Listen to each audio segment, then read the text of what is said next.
ঠিক গো বাবাজি, আমরা রামের ধ্বনিতে জীবনে বাধা দিয়েছি। আরে যারা জয় শ্রীরামের ধ্বনি দিয়েছে তাদের ধ্বনিতে আমরা বাধা দিয়েছি যে দেওয়া যাবে না? তারা সব সংঘবদ্ধ হয়ে, ইউনিটি হয়ে, ঐক্যবদ্ধ হয়ে তাদের স্লোগান দিয়েছে, আমরা বাধা দিইনি। আর আমরা আল্লাহ নামের ধ্বনি, রামের ধ্বনি বড় না খোদার ধ্বনি বড়? জোরে বলেন, আরো জোরে বলেন। তাকবীর দিতে গিয়ে যদি লাংস ফেটে কেউ মারা যায়, এই মৃত্যুটা ভালো হবে না খারাপ হবে?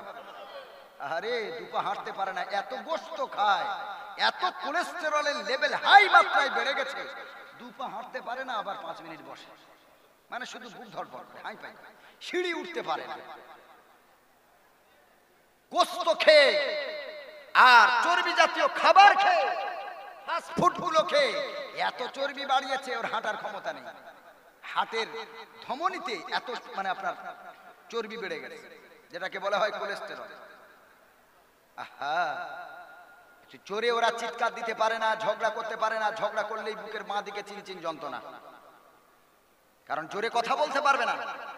ব্লাড সার্কুলেশন বেড়ে যাবে, ওর হার্ট রেট বেড়ে যাবে, পালস রেট বেড়ে যাবে। এই জন্য করে বড় ভয়, আল্লাহু আকবার ধ্বনি যদি গলা ছেড়ে মানুষ দেয়, আর যদি ধ্বনিটা দিতে গিয়ে মারাও যায়, তো মৃত্যুটা ভালো হবে না খারাপ? মৃত্যুর ভয় কিসের? কিসের ভয়? আল্লাহ তাআলা বলেন কালিমাতুল্লাহি হিয়াল উলিয়া, পৃথিবীর কারো ধ্বনি বড় না, না কোনো নবী, না কোনো পীরের, না কোনো ওলি। আল্লাহর ধ্বনির চেয়ে অন্য কোন ধ্বনি আল্লাহর ধ্বনির চেয়ে বড় না। আল্লাহ বলেন কালিমাতুল্লাহি হিয়াল উলিয়া, আমার কালিমা, আমার নামের ধ্বনি হলো সবথেকে উঁচু। জোরে বলেন সুবহানাল্লাহ। সবাই যদি আল্লাহ তাআলা যদি আমি মনিরুল ইসলাম আমার একার হয়, তাহলে আমি একা তাকবীর দেব। আর যদি মনে করেন ওই আল্লাহ আপনাদেরও আল্লাহ, আপনাদেরও সৃষ্টিকর্তা, তাহলে একটা জবান বন্ধ না থাকে। আমার বৃদ্ধ বাবাজি আর আমার যুবক ভাইরা সকলে এক আল্লাহর নামে তাকবীর দেন, নারায়ে তাকবীর, আল্লাহু আকবার, নারায়ে তাকবীর। আল কোরআনের আলো ঘরে ঘরে জালো, সুন্নাতের আলো ঘরে ঘরে জালো, নারায়ে তাকবীর। আল্লাহু আকবার। এই যে আওয়াজটা দিলেন না, আশেপাশে যত বিজাতিরা আছে, মানে মুসলিম না নন মুসলিম, ওদের ঘুম সব ভেঙে গেছে। ওরা ভাবছে মোল্লারা কি করছে রে বাবা, এতদিন তো এত তাকবীরের ধ্বনি জোরে দেয়নি, আজকে কি হচ্ছে, মাইক ফেটে যাচ্ছে। ওদের ঘুম ভেঙে যাবে, থমকে দাঁড়াবে, এদের সাথে পারা যাবে না। গরুর গোশত খাওয়া কম আমাদের আছে নাকি? কম ক্ষমতা আমাদের, শুধু দেখাই না বলে। আল্লাহ আমাদের অনেক ক্ষমতা দিয়েছেন। আল্লাহ বলেছেন পৃথিবীর কোন লিডার, কোন নেতা, কোন বাদশাকে তুই ভয় পাবি না। ভয় কাকে পেতে হবে? ফালা তাখশাবুন নাসা, মানুষকে ভয় পাবে না, ওয়াখশাউনি, আল্লাহকে ভয় পাও। আল্লাহকে যে জাতি ভয় পাবে, আল্লাহকে যে ভয় পাবে, আল্লাহ তার জন্য যথেষ্ট। জোরে বলেন না সুবহানাল্লাহ। আল্লাহকে ভয় করো। ভয় কি রে তোর ঝড় তুফানে, বকে মোদের আল কোরআন। যে উম্মত আখেরি নবী পেয়েছে, যে উম্মত কোরআন পেয়েছে, শ্রেষ্ঠ ধর্ম পেয়েছে, সেই উম্মত আল্লাহ ছাড়া কাউকে ভয় পাবে না। আবু বকর আর আমার নবীজি সাল্লাল্লাহু আলাইহি সাল্লাম মক্কা ছেড়ে মদিনায় হিজরত করতে যাচ্ছে। গুহার ভিতরে আশ্রয় নিয়েছে। ওদিকে উপরে কাফের সুরাকা, উপরে পায়ের আওয়াজ পাচ্ছে, নিচ থেকে ছায়া দেখা যাচ্ছে। ধরতে এসেছে, যদি ধরে তো 100 খানা উটের মালিক হবে, রাজত্ব পাবে। হযরত আবু বকর সিদ্দিক রাদিয়াল্লাহু তাআলা আনহু ভয়ে থরথর করে কাঁপছে। নবীজিকে বলছে, ইয়া রাসূলুল্লাহ, আমি আর আপনি মাত্র দুজন, এই তো ধরাশায়ী হয়ে গেলাম, ওরা ধরে ফেলবে, আমরা বাঁচবো কি করে হাবিব? আবু বকর বলছে, আমরা বাঁচবো কি করে, মাত্র দুজন। আল্লাহর নবী বলেন, আবু বকর লা তাখাফ ওয়া লা তাহজান, ইন্নাল্লাহা মা'ানা। আল্লাহর নবী বলেন, এ আবু বকর, ভয় পাবি না, চিন্তিত হবি না, ইন্নাল্লাহা মা'ানা, আল্লাহ আমাদের সঙ্গে আছে। জোরে বলেন সুবহানাল্লাহ। আল্লাহ আমাদের সঙ্গে আছে না নাই? আল্লাহ আছেন, ছিলেন, থাকবেন। আল্লাহর কোনো শেষ নাই। ওয়া ইয়াবকা ওয়াজহু রাব্বিকা যিল জালালি ওয়াল ইকরাম, কুল্লু মান আলাইহা ফান। সারা পৃথিবী ধ্বংস হবে, আসমান ধ্বংস হবে, ফেরেশতা সব মারা যাবে, শয়তান সব মারা যাবে, সব শেষ হবে, আমার আল্লাহর কোনো শেষ হবে না। হুয়াল আউয়ালু ওয়াল আখিরু ওয়াজ যাহিরু ওয়াল বাতিন। শুরুও যে আল্লাহ, শেষও সেই আল্লাহ। সুবহানাল্লাহ। প্রকাশ গোপন সবই আমার আল্লাহ। এজন্য করে বাবাজি আল্লাহ আমাদের জন্য যথেষ্ট। আল্লাহ তাআলা বলেন ইন্নাল্লাযীনা ক্বালু রাব্বুনাল্লাহ সুম্মা ইসতাকামু তাতানাজ্জালু আলাইহিমুল মালায়েকা। এ আমার বান্দা, আমাকে এক আল্লাহ বলে মেনে নে, তার উপরে দৃঢ় বিশ্বাস রাখ, অবিচল ভাবে বিশ্বাস রাখ, আমি আল্লাহ তোদের প্রতি এত খুশি হয়ে যাব। তাতানাজ্জালু আলাইহিমুল মালায়েকা, তোদের সিকিউরিটি গার্ডের জন্য আমি আল্লাহ ফেরেশতা অবতরণ করব। জোরে বলেন সুবহানাল্লাহ। সিকিউরিটি গার্ড দেবে। ও মুসলমান বাবাজি, আল্লাহর নবী বলেন আমাদেরকে কোনো পুলিশ দরকার নাই।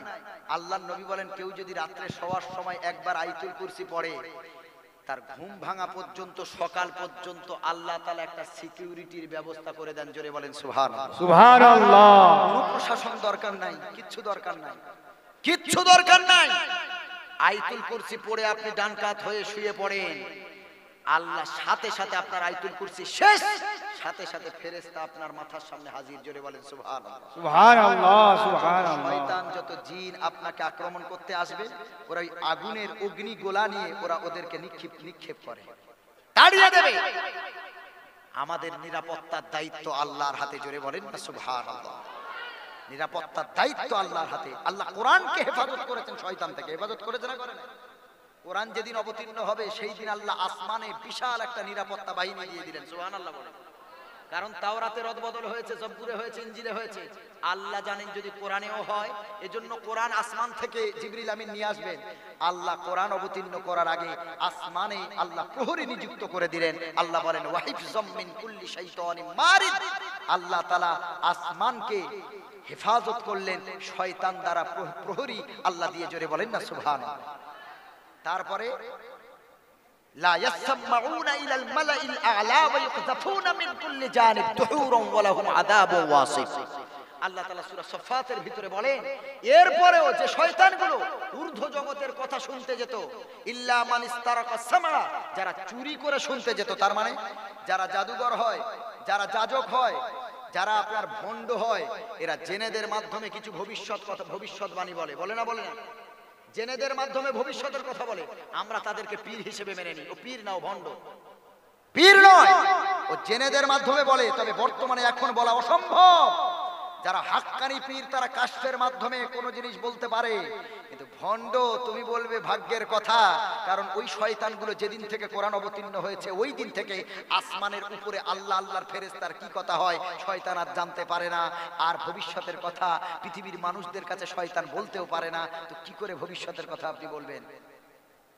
আল্লাহই বললেন ইল্লা মান ইস্তারাকা সামা, যদি তারা চুরি করে শুনতে যেত, ফাতবাহু শিহাবুন সাকিব, তাদেরকে অগ্নিগোলা তাদেরকে ধাওয়া করে নিয়ে যেত, তাদেরকে আসমান থেকে বিতাড়িত করত। আর এর ফাঁকে হযরতে জিবরিল আমিন আলাইহিস সালাম সুষ্ঠু কোরআনকে নিয়ে আমার নবীর কাছে হযরতে জিবরিল আমিন হাজির হতেন। জোরে বলেন সুবহানাল্লাহ। আল্লাহ আসমান হেফাজত করেছেন, কোরআন হেফাজত করেছেন।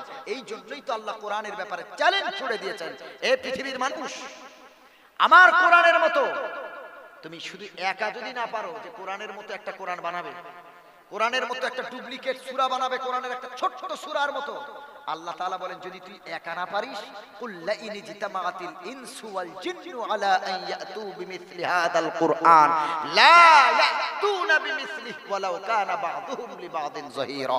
আল্লাহ বলেন যদি মানুষ একা না পারে, তো মানব আর দানব, জিন আর ইনসান দুইজনে যদি এক গ্রুপ হয়ে যায়, দুজনে মিলেমিশেও যদি আমার কোরআনের একটা ছোট্ট সূরা আনতে পারে, আল্লাহ বলেন চ্যালেঞ্জ করলাম, তোরা কিয়ামত হয়ে যাবে কোরআনের মতো একটা ছোট্ট কোন কোরআনের ছোট্ট সূরার মতো তোরা সূরা নকল করতে পারবি না। জোরে বলেন সুবহানাল্লাহ। আজ পর্যন্ত কি তা হয়েছে? কোরআনের ইংরেজরা কম চেষ্টা করেনি। ওই ইতিহাস, ভারত সংগ্রামে মুসলিমদের অবদান, এই বইটা কিনে পড়বেন।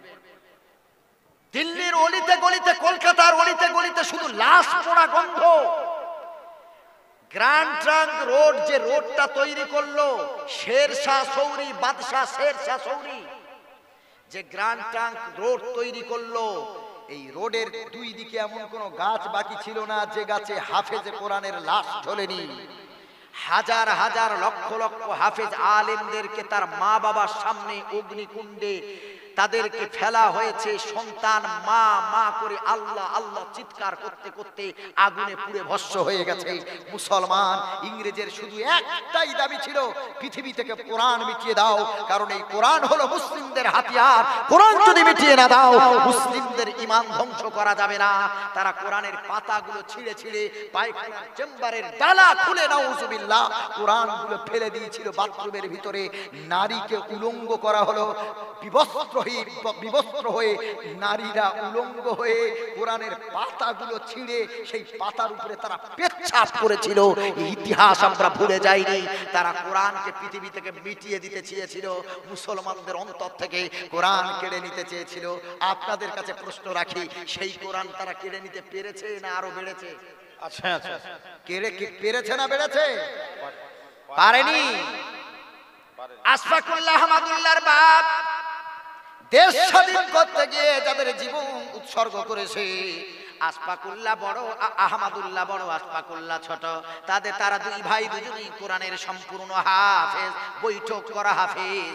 আশফাকুল্লাহ আহমদুল্লাহর বাপ যখন দল দেখলো ইংরেজেরা কাগজের কোরআনগুলো পড়াতে শুরু করেছে, ইংরেজ শাসককে তখন বলল, শোনো, তোমরা কাগজের কোরআন পৃথিবী থেকে মিটিয়ে দিতে পারো, কিন্তু মগজের কোরআন কে মেটাবে?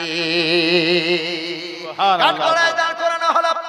সব ইংরেজ শাসক হাজির, সব মুসলমান, হিন্দু, জৈন, খ্রিস্টান সব হাজির। সব দেখছে কি দেখায়, কি খেলা দেখায় মুসলমানেরা।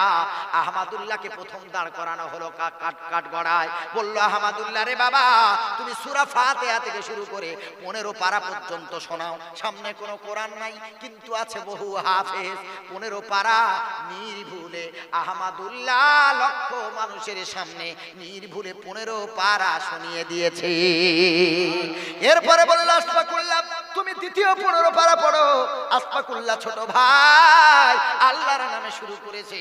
15-16 পারা থেকে শুরু করে সূরা নাস পর্যন্ত 15 পারা তেলাওয়াত করেছে। দুই ভাই মিলে পুরো কোরআন, কাগজের কোরআন লাগলো না, কাউকে বলে দিতে লাগলো না, কারো আল্লাহ ছাড়া কারো সাহায্য লাগলো না। দুই ভাই পুরো কোরআন মাজিদ মুখস্থ শুনিয়ে দিয়েছে। অতগুলো হাফেজ ছিল, কেউ ভুল ধরতে পারলো না।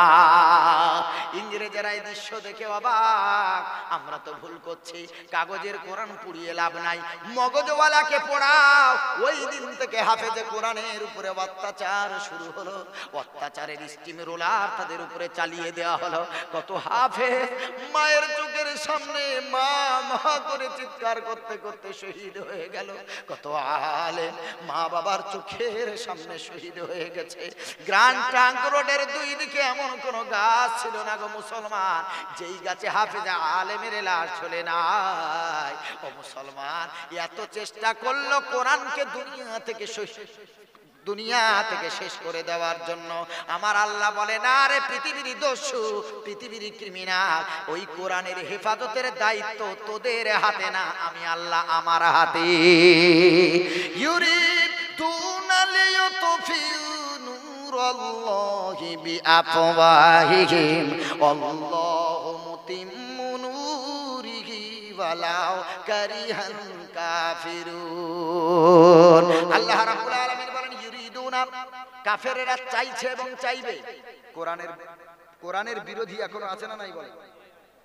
এই জন্য আল্লাহ ফেলে মুজারাত সিগা বললেন, আলেমরা বুঝবেন, এমন একটা আল্লাহ শব্দ দিলেন যেটাতে বর্তমানও বোঝানো হয়, ভবিষ্যতেও বোঝানো হয়। আল্লাহ বলে ইউরিদুনা, তারা চাইছে এখন কোরআন মিটিয়ে দিতে এবং ভবিষ্যতে কিয়ামত পর্যন্ত চাইবে। লিয়ুতফিউ নূরাল্লাহি, আল্লাহর নূরকে মুখের ফুৎকার দ্বারা নিভিয়ে দিতে তারা চাইছে। বিআফওয়াহিহিম, তারা ফুঁক দিয়ে আল্লাহর কোরআনের আলোকে নির্বাপিত করতে চাইছে এবং চাইবে। আল্লাহ তাআলা বলেন, শোনো মুসলমান, চিন্তা করবে না, আল্লাহু মুতিম্মু নূরিহি, আমি আল্লাহ আছি ওই আলোটাকে পরিপূর্ণতা দান করার জন্য। জোরে বলেন সুবহানাল্লাহ। আল্লাহ বলেন, আমি আল্লাহ এই নূরকে পরিপূর্ণতা দান করেছি। পরিপূর্ণ নূরকে মেটানো যায় না, আলোকে মেটাতে পারবে না। ওয়ালাউ কারিহাল কাফিরুন, ওরা না পেরে, ওরা অপছন্দ করবে, সরে দাঁড়াবে, কিন্তু তারপরে মুসলমান কোরআন ছিল, আছে, থাকবে। জোরে বলেন সুবহানাল্লাহ। কোরআনের যত বিরোধী বাড়বে, ইসলামের প্রচার তত বাড়বে। ইসলামের বিরোধী যত বাড়বে, ইসলাম প্রচার তত বেশি বাড়বে। আজকে দেখেন না, খ্রিস্টান যারা আছে, যদি আপনি এই মুহূর্তে ইসলাম ধর্ম ত্যাগ করে খ্রিস্টান হয়ে যান, সারা জীবন আপনার 1 টাকা ইনকাম করতে হবে না। টোটাল আপনার ভার বহন তারাই করবে, আপনার বিবিরও, আপনার বাচ্চারও, আপনার চিকিৎসা খরচ, আপনার বেঁচে থাকার খরচ, টোটাল খরচ খ্রিস্টানেরা মানে আপনার তারা ভার বহন করবে। কেউ হবেন খ্রিস্টান? ঠিক বাবাজি হবে? কারণ আমাদের মতো তো কি বলে আর শৈথিল্য পরায়ণ আর কেউ নেই। যদি 3 মাস খাটি, 3 মাস বসে খাবো, ওই টাকাটা জমানোর কোনো চিন্তা আমাদের নেই। 3 মাস খাটি, আরো যদি ফ্রি পাই, রাস্তায় যদি 1 বান্ডিল টাকা পড়ে থাকে, ও ডান দিকে বাম দিকে বিসমিল্লাহ বলে তাকিয়ে পকেটে ভরে নেবে। এই অবস্থা আমাদের। কয়েক লাখ টাকা যদি একটু পড়ে যায় লটারির টিকিটে, বাস কমাস যে বসে খাবে বাঙালি, আর আল্লাহ ছাড়া কেউ জানে না। এই হলো আমাদের মুসলমানদের অবস্থা, এই হলো মুসলমানদের অবস্থা। কোরআনের বিরোধিতা যত করেছে তত কোরআন বেড়েছে, ইসলাম বেড়েছে। এই তো এই গত বছর আপনার 4 থেকে 5 মাস আগের ঘটনা বলছি। দক্ষিণ আফ্রিকার একজন খ্রিস্টান, নাম রেখেছে ইব্রাহিম, নবীন নামে না। শুধু একা ইসলাম কবুল করেনি, তার হাতে 10,000 খ্রিস্টান ইসলাম কবুল করেছে। জোরে বলেন সুবহানাল্লাহ। আমরা লোক দেখাতে হয়নি, টাকা দিতে হয়নি, আমরা কাউকে বলিনি আয় মোল্লা হবি আয়, তোদের সব খরচ বহন করব, বলেছি নাকি বাবাজি? বলেছি আমরা বলিনি। কিন্তু সত্য, নবীজি বলেছেন আল হাক্কু মুররুন, সত্য হলো তিতো। আর তিতো জিনিস খেলে লিভারে উপকার আছে না? তিতো জিনিস খেলে পেটের উপকার হবে না? হবে, কিন্তু তিতো সবাই খেতে চায় না। আল্লাহ রাব্বুল আলামিন বলেন কুল জা আল হক ওয়া যাহাকাল বাতিল ইন্নাল বাতিলা কানা যাহুকা। নবী আপনি বলে দিন, সত্য যখন আসবে মিথ্যা তখন এমনিই বিলুপ্ত হয়ে যাবে। সুবহানাল্লাহ। ইসলাম ধর্ম হলো সত্য, এর প্রচার যখন ঘটবে, শিক্ষিত মানুষেরা তারা গবেষণা করে ইসলাম ধর্ম কবুল করে নেবে। সুবহানাল্লাহ। আল্লাহ রাব্বুল আলামিন বলেন ওয়া মান ইয়ারতাদ্দা মিনকুম গাদিনিহি ফাসাউফা ইয়াতিল্লাহু বিকওমিন ইউহিব্বুহুম ওয়া ইউহিব্বুনাহু আদিল্লাতিন আলাল মুমিনিন ওয়া আইজ্জাতিন আলাল কাফিরিন। আল্লাহ বলে মুসলমান, ওমাই ইয়ারতাদ্দা মিনকুম আন দীনিহি, তোমাদের ভিতরে যারা আমার ধর্ম থেকে সরে গেছো, আমার ধর্ম ত্যাগ করেছো, মানে ইসলাম ধর্ম ত্যাগ করেছো, আল্লাহ বলেন শোন, ফাসাউফা ইয়াতিল্লাহু বিকওমি, আমি আল্লাহ অচিরেই এমন একটা জাতিকে ইসলামের ছায়াতলে আনবো, ইউহিব্বুহুম ওয়া ইউহিব্বুনা, যাকে আল্লাহও ভালোবাসবেন এবং তারাও আল্লাহকে ভালোবাসবে। জোরে বলেন সুবহানাল্লাহ। আদিল্লাতিন আলাল মুমিনিন, তারা ঈমানদারদের উপরে হবে সদয়, ওয়া আইজ্জাতিন আলাল কাফিরিন, কাফেরদের জন্য হবে কঠোর। এই জন্য আল্লাহই তো বলেছেন আমাদের চিন্তা ভাবনা করার দরকার নাই, আমাদের লোভ দেখাতে হবে না। আল্লাহ বলেছেন সত্যের যখন বহির্প্রকাশ ঘটবে, মিথ্যা এমনি বিলুপ্ত হয়ে যাবে। আল্লাহ তুমি আমাদের সকলকে আমল করার তৌফিক দিয়ে সকলে বলেন আমিন। আমার কাছে নাত শুনতে চেয়েছিল, গলা আমার অত্যন্ত বসে গেছে, তারপরেও আমি একটা ছোট্ট নাত বলে আমি বিদায় নেব ইনশাআল্লাহ। আমার বক্তব্য এই পর্যন্ত শেষ। এরপরে হুজুর কথা রাখবেন, আর মিডিলে পাগড়ি হবে, আপনারা কেউ যাবেন না, পাগড়ি দেখবেন, চক্ষু শীতল করবেন, ছেলেটারে মাদ্রাসায় দেবেন। যদি ছেলে না থাকে, নাতি নাতনিকে মাদ্রাসায় দেন, কোরআনের হাফেজ বানান। ওই নাতি নাতনির কাছে যদি আপনি মৃত্যুবরণ করেন, আপনার জানাজার ইমামতি করবে ওই নাতিটা, আপনার কাফন পরাবে ওই নাতিটা, আপনাকে কোলে তুলে এইভাবে পাঁজা করে কোলে তুলে শোয়াবে ওই নাতিটা। ছেলেটারে যদি হাফেজ আলেম বানান। আজকে তো বক্তাদের টাকার অভাব নেই গো বাবাজি। আরে বক্তাদের টাকার অভাব আছে? এই 2 ঘন্টা জলসা করলাম, 15-20 হাজার টাকা নিয়ে চলে যাব।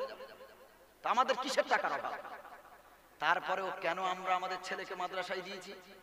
কেন ইংলিশ মিডিয়ামে পড়ালাম না? কেন মানে প্রাইভেট স্কুলে পড়ালাম না? টাকা তো আল্লাহ দিয়েছে, তাহলে তো সায়েন্স গ্রুপ নিয়ে তাদের চেষ্টা করতাম। তা আমরা দিয়েছি আমাদের ছেলেকে মাদ্রাসায়। আমার একটা মাত্র ছেলে, 9 বছর বয়স, নাম রেখেছি আব্দুল্লাহ। আলহামদুলিল্লাহ, দোয়া করবেন। আল্লাহ নবী বলেছেন আহাব্বুল আসমাই ইনদাল্লাহি আব্দুল্লাহ আব্দুর রহমান। আল্লাহর কাছে 2টো নাম শ্রেষ্ঠ, একটা হলো আব্দুল্লাহ আর একটা আব্দুর রহমান। এই হাদিস অনুযায়ী ছেলের নামটাও রেখেছে আলহামদুলিল্লাহ, আল্লাহর শুকরিয়া আব্দুল্লাহ। এই সবে 3 পারা হিফজ করছে, 9 বছর বয়স, আল্লাহর শুকরিয়া। আমি এইটা শিক্ষার জন্য বলতে চাইছি, কেন আমার ছেলেকে হাফেজ আলেম করালাম, আমার বাপ ডাক্তার, আমাকে কেন হাফেজ আলেম বানালো? একটা জায়গায় উত্তর আছে, সেটা হলো মনের বড় সাধ, চাকরির দরকার নাই, কবরে চলে যাব।